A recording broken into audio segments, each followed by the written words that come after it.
자연은 일상에 지친 현대인들에게 힐링의 공간이 되어줍니다. 오늘은 해인사와 통도사 등 한국을 대표하는 아름다운 사찰들과 함께 조화를 이뤄온 자연을 디자이너의 시각으로 풀어낸 책 한 권 소개하려고 하는데요. 자연과 디자인, 이 책을 법률사무소 현경 류인준 변호사와 함께 읽어보겠습니다.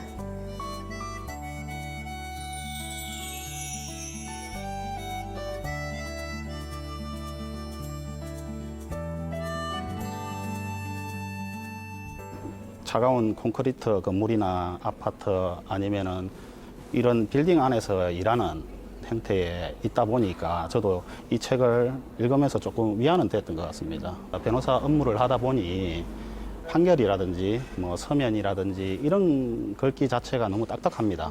이 책을 읽으면서 실제는 많이 어려웠어요. 저자가 생각하는 그런 글귀라든지 섬세한 이 내용을 따라가기가 상당히 어려웠고 실제 이제 감성을 많이 불러일으킨 건 사실입니다. 12개 사찰이 있는데 함사를 언급한 부분이 있는데 사찰에 기하가 이렇게 펼쳐져 있는데 그 기하 위로 홍매화가 이렇게 얼굴을 탁 내밀고 있다는 표현이 있었는데 표현을 너무 섬세하게 아름답게 해놨더라고요. 그것도 홍매화 자체를 재즈 솔로 연주하는 것처럼 표현을 해놓고 기하 자체는 춤을 추고 있다는 표현을 막 써놨더라고요. 실제 제가 봤다면 홍매화밖에 안 보였을 것 같아요. 홍매화 그냥 이렇게 피어 있는 모습이 아름답다고만 생각을 했을 것 같아요.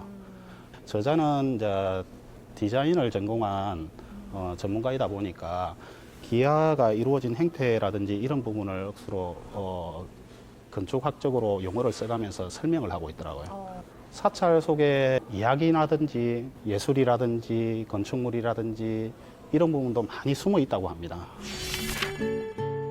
자연 속 사찰은 번뇌와 시름에 흐트러진 현대인의 마음을 가지런히 정리해주는 치유의 공간이죠.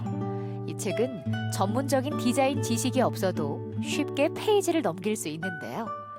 자연 속 사찰이 가진 예술과 디자인, 역사에 대한 이해와 통찰력을 자연스레 얻을 수 있도록 독자를 안내합니다. 어떻게 보면 스쳐 지나가는 그런 자연들을 하나씩 소개를 합니다. 대표적으로 통도사를 가보면 통도사 입구 쪽으로 일반적인 소나무하고 다르게 이제 수직적인 소나무 구조라든지 이런 걸 막 설명하기도 하고, 해인사 쪽으로 가면 이제 소리길이라고 있는데 거기에는 홍류동 계곡을 따라 쭉 가다 보면은 연분홍빛 벚꽃도 막 피어 있고, 예, 이런 것을 막 설명을 하기도 하고, 순천 이 송광사 쪽으로 가면은 예, 편백나무도 이야기를 많이 합니다. 불영사는 저는 가보지는 못했지만 불영사 쪽에 가보면 연못이 있는데 그 연못에 부처 형상이 이렇게 비친다고 하네요. 저는 나중에 뭐 가볼 기회가 있으면 그렇게 저자가 바라보는 시각이라든지 감성을 한번 따라가고 보고 싶은데 가보지를 못해서 책 속으로만 그런 곳이 있다고 또 느끼게 됐습니다.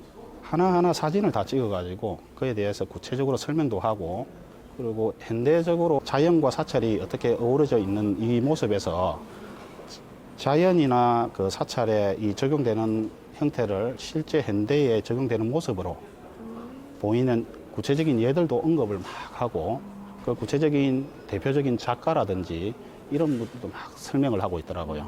투영된 것을 실제 사진으로 보여주기도 하고, 그림 실력도 뛰어나더라고요. 사찰의 전경을 이렇게 찍어가지고 실제 스케치를 싹 했더라고요. 이 책을 쓸 때 많은 노력을 한 것은 사실이겠구나 이런 생각을 하긴 했습니다.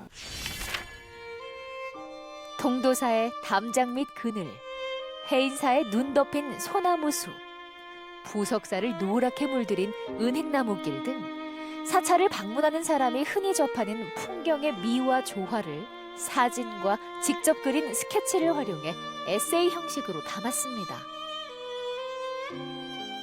함사 그 기와 이 선들을 하고 홍매화 부분이 가장 인상적이었습니다. 실제 그 부분이 일반인들도 볼 수는 있겠지만 그 표현하는 그 이 문장이라든지 섬세하게 이렇게 시각을 바라본다는 것이 쉽지는 않을 텐데 그걸 표현을 참 멋있게 했더라고요. 예.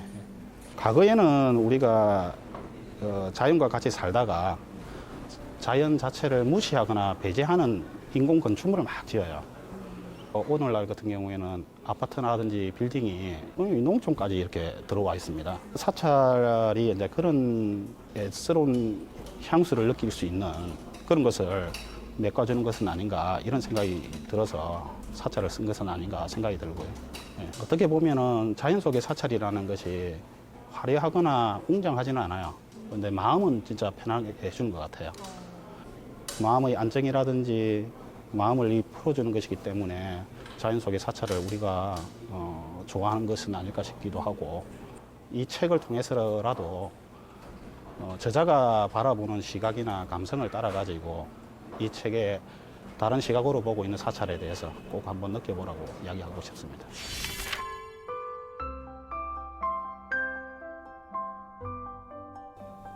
아름다운 우리 산천을 찾아가다 보면 수백 년간 터를 잡아온 전통 사찰을 만나게 되는데요.